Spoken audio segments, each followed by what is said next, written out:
কিছুদিন আগে কিন্তু আমার ছেলের জন্মদিন ছিল। ওই জন্মদিন উপলক্ষে ভাগ্নি বলতেছে ওকে যে একটা কেক বানাই দেই ঘরোয়াভাবেই। আর এদিকে ১ম এ কিন্তু সাদা অংশটা ফোম করা হবে। আর ওদিকে কিন্তু ডিমের অংশটা কিন্তু আলাদা করে রাখা হইছে। এদিকে দেখেন সাদা অংশটা কিন্তু ফোম করা হয়ে গেছে। এখানে কিন্তু চিনিও দেওয়া হয়েছে পরিমাণ মতো। তারপর ডিমের কুসুমটা দিয়ে এখানে কিন্তু আস্তে, আস্তে ফোম করা হবে। না হয় কিন্তু এটা না। আর এদিকে দেখেন কেকটা বানানো হবে কিন্তু আপনার ওভেনে। ওভেনে কিন্তু কেক বানালে খুব সুন্দর হয়।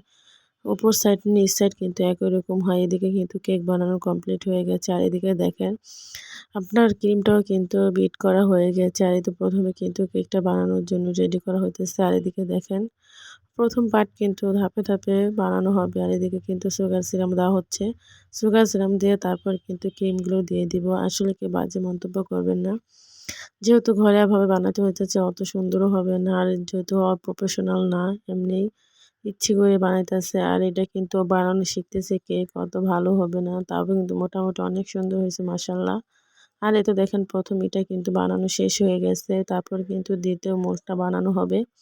আর এখানে কিন্তু হালকা পাতলা ডিজাইনও করা হবে। আর এই তো দেখেন ২য় মোল্ডটা কিন্তু রেডি করা হয়ে গেছে। আর কেক দেখে তো সবাই কিন্তু অনেক খুশি। আর আমার ছেলেটা কিন্তু কেক অনেক পছন্দ করে। ওর ছেলেও কিন্তু অনেক পছন্দ করে। আর এদিকে দেখেন আমি তো দেখতেছি যে কিভাবে কেক বানায়।